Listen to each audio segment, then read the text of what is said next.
The topic is Spellbound in Early Childhood Education, and we're talking to the author of Spellbound, Miss MWilliams. And of course, Miss Williams, before we had our first commercial break, we promised that we'd give you an opportunity to talk about this book, Spellbound. As a matter of fact, we've had many positive comments in reference to it, and it was the book, more than anything, that sort of convinced us that we ought to try to at least give our audience an opportunity to have access to this book. And I think we said earlier that it's a book about children, but it's not written for children. It's for adults in terms of how to deal with children. Let's talk a little bit. Tell us about that book. Okay, Spellbound is a delightful collection of stories, and these stories are written on around second grade level, and it can go all the way up. But mostly, I wrote these stories to appeal to children who we might refer to as reluctant readers. And I wanted them, and when I speak of reluctant readers, I'm speaking of children on an upper grade level, like maybe 5th or 6th grade. And sometimes I have noticed in working with them that when the teacher calls on them to read, and if they have a reading problem, they just won't read. You know, they'll say, I don't want to. And then the teacher doesn't understand. They think the child is being kind of rebellious. Difficult. Right, yeah, difficult.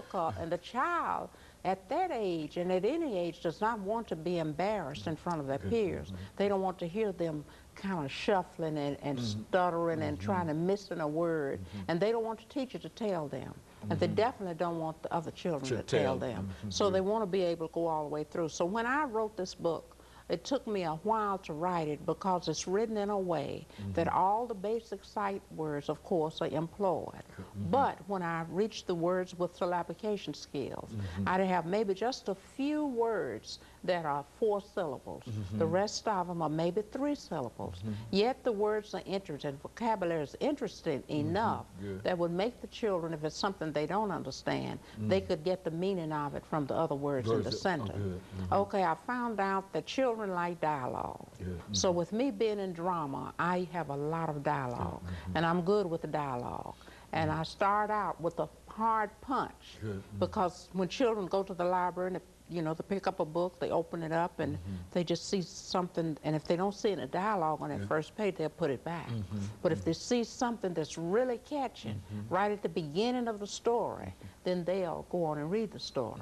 Now, the stories I have within Spellbound, you wonder why it's called Spellbound. Spellbound is not only do you have stories that are incorporated, that are more or less mystifying, but you also, I use the fact that I could use storytelling to spellbound the kids in a way that they would learn. So these stories are written in such a way that the children will use the same technique and be able to grasp exactly what the stories are saying. I have tried most of these stories out because I'm a storyteller. So being a storyteller by nature, sometimes I go from school to school and read the stories. So I learn a lot from what the children think about the stories, or what I need to add or take away. So this is the way Spellbound is written. Spellbound has some nonfiction in it, believe it or not. It has 11 stories. It's a book that incorporates 11 stories. It has nonfiction, so that's something that's going to be informative. You know, they can read those stories and they'll learn something about how to go on a deep sea fishing trip. You know, how the killdeer bird stunt. They'll learn what this is about and what they should do and what they shouldn't do. Spellbound has magical stories in it. Spellbound has stories that dealing with problems and adversities that children have to deal with on a day-to-day basis, the struggles that they have to encounter, things that they can do nothing about. And they learn how to use the process of communicating with others, such as in one story about a little boy and a mom was had an illness, a drug problem, and they were afraid to say anything about it. Well, they were suffering.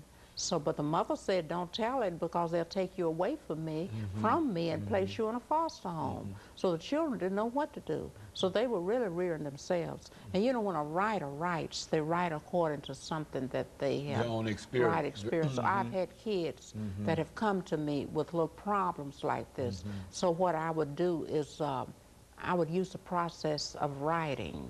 So everybody had a journal, and this is the way this story ends. The teacher gave the children a journal, so they would write down their wants and their wishes and their sad moments and everything that they wanted to in their journal.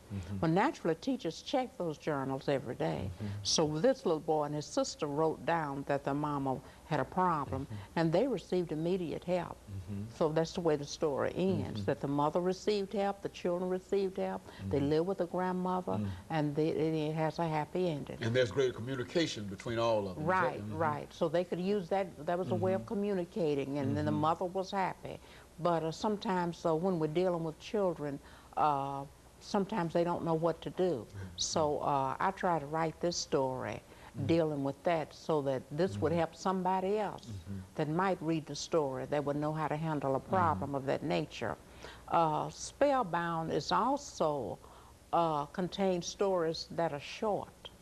You know, and then I'm thinking of the reluctant reader. Okay. Because a reluctant reader, you know, kids, when they reach about 1st or 2nd grade, and if they can read, you know, they say, I want a chapter book, Miss Williams. I'm getting me a chapter book. A chapter book, you know, is usually a book that has maybe 5 chapters. I mean, it's like, you know, we would say thick book. They're not looking for those little books. They don't want, they call them baby books. I don't want that baby book. I want a chapter book. So, and then if you're thinking of a reluctant reader, this is sort of like a chapter book, but it has different stories.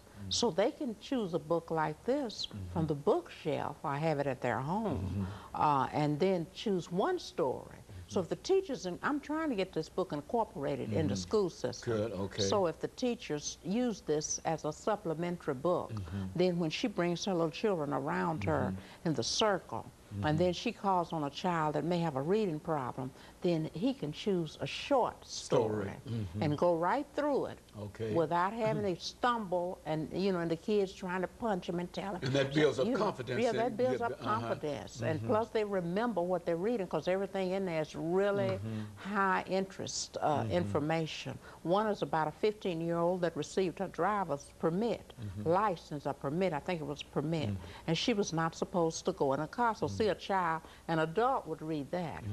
And so she took the car out, and then she went down a street that she was not familiar with, and someone jumped on a car. Okay, and of course, Ms. Williams, let me break for this final commercial break, at which time we'll come back and we'll give you an opportunity to talk about how this book has been received by many public. The topic is Spellbound.